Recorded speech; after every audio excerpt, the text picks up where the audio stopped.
Hello and welcome back, dear students. In today's video, we are going to solve one of the question of J Advanced 2021. The question is based on the concept of center mass, or you can simply use the concept of kinematic equations for the projectile motion. The same question we are going to solve by the center of mass concept. अब the question जो हमारे पास है, what is the question asking? We do have a projectile which is being thrown from point O on the ground at an angle 45 degree from the vertical. हमारे पास एक projectile है जिसका angle vertical के साथ 45 है, तो क्वाइट ऑब्वियसली हॉरिजॉन्टल के साथ 45 ही होगा.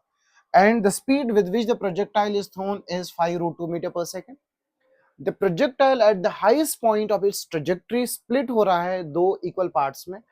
One part falls vertically downward, वहीं पे गिर जाता है क्योंकि लिखा है क्वेश्चन में down to the ground 0.5 seconds after splitting. बहुत सिंपल है, तो इसका मतलब टाइम ऑफ एसेंट 0.5 है.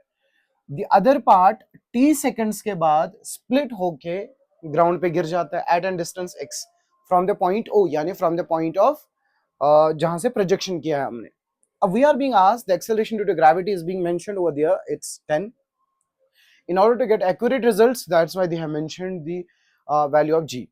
अब हमसे पूछा गया वो टाइम t बताइए जिसके बाद जो पार्ट नंबर 2 है वो ग्राउंड पे टकरा है, और हमें वो वाली x की डिस्टेंस बतानी है, that is from the what we call as the point of projection से x की डिस्टेंस. क्वेश्चन को समझना, क्वेश्चन को हम काइनेमेटिक इक्वेशन से भी सॉल्व कर सकते हैं, like what we call as the trajectory equation concept, but I will try to solve it from the centre of mass concept. अभी देखिए क्वेश्चन क्या कह रहा है. We do have the projectile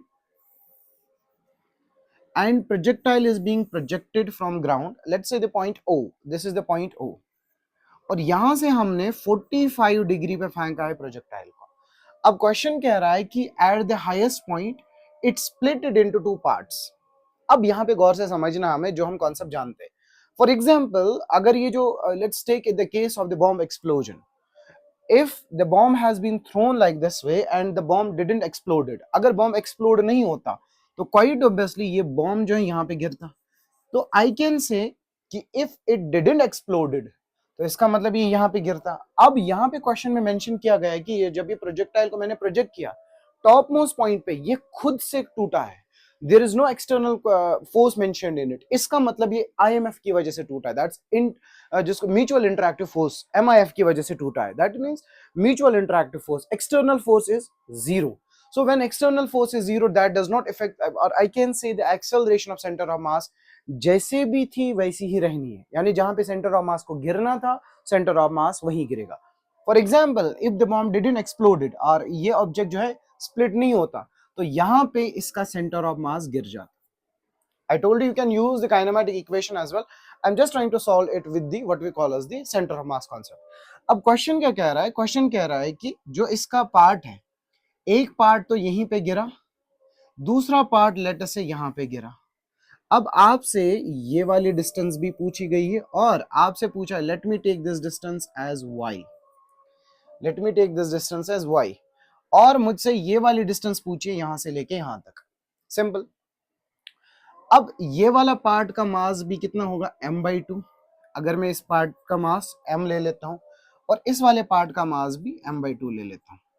for example, ये पार्ट अगर explode ना होता तो ये सेंटर ऑफ मास यहीं पे गिरता. ये कॉन्सेप्ट हम ऑलरेडी क्लास में डिस्कस कर चुके हैं. तो अगर मुझे इस कॉन्सेप्ट में इसकी टोटल डिस्टेंस निकालनी, इसका मतलब मेरे पास ये रेंज है, रेंज प्लस y आना चाहिए. तो पहली चीज मैं निकालूंगा इसमें रेंज. तो रेंज किसके बराबर होगी इसकी, वो होगी, हमें जानते हैं 2ux uy divided by g, यानी जिसको आप पढ़ते हो 2u cos theta u sin theta divided by g.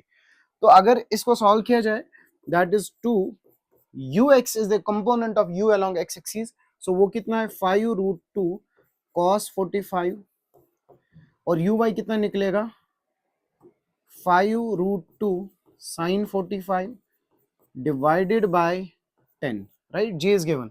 We know it will be 2 multiplied it by 5. Cos 45 is 5√2, ये भी 1/√2 है, ये √2 ऑलरेडी है यहाँ पे, multiplied it by 5√2. sin 45 already हमारे पास 1/√2 है, divided by 10. √2 cancels, √2 cancels, 5 10 5 as a 25 2 that's what we call is it 50 and 10, तो इसका मतलब रेंज हमारे पास 5 मीटर आ चुकी है। तो हमारे पास इसकी ये रेंज आ चुकी है। Now we can calculate simply what we call as the y and add r to y। Now we know, अगर मेरे पास टाइम ऑफ लाइट निकालना है, time of flight 2uy divided by g होता है, तो मैं लिखूंगा time of flight will be equal to 2uy कितना है 5√2 sin 45, that is 1/√2 divided by 10, so it gets cancelled out, so time of flight comes up to be 1। अब ये क्यों निकालना पड़ा, इंपॉर्टेंट है। जो प्रोजेक्टाइल है, if it is mentioned that the projectile, तो इसका मतलब लगने वाला फोर्स सिर्फ ग्रेविटी, जितना यहां से लेके यहां तक टाइम, उतना ही यहां से लेके यहां तक टाइम होगा। अब आप कहोगे कि ये तो दूर गया, maybe its velocity would have been more. जो ब्रोकन पार्ट है वो तो हम कंजर्वेशन ऑफ लीनियर मोमेंटम से निकाल भी सकते हैं, ब्रोकन पार्ट की वेलोसिटी ज्यादा होगी, है ना, तो जिसकी वजह से जितना टाइम यहां से लेके यहां तक, तो इसका मतलब अगर total time of flight 1 second है, तो जो मेरा टाइम ऑफ डिसेंट होगा इस वाले पार्ट का, वो इसका आधा होगा। t will be equal to t divided by 2, that is 0.5 second. तो मेरा आंसर यहाँ पे 0.5 सेकेंड आया। Now next part of the question is very interesting. We can use what we call as the conservation of center of mass concept. Center of mass concept में अगर यहाँ पे center of mass है, ये वाला मेरे पास m/2 है, ये वाला पार्ट मेरे पास m/2 है, ये वाली डिस्टेंस कितनी होगी, ये होगी मेरे पास r/2। Take moment of mass about centre of mass. Second part की बात करें तो सेकेंड पार्ट को अगर हम सॉल्व करें तो सेकेंड पार्ट को यहाँ पे I will take centre of mass as the origin.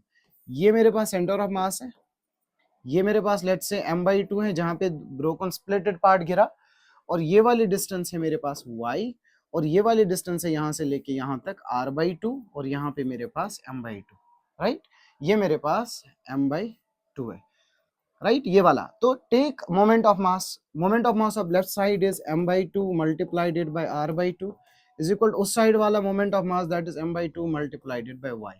Simple. अब m/2 gets cancelled, the y comes up to be r/2।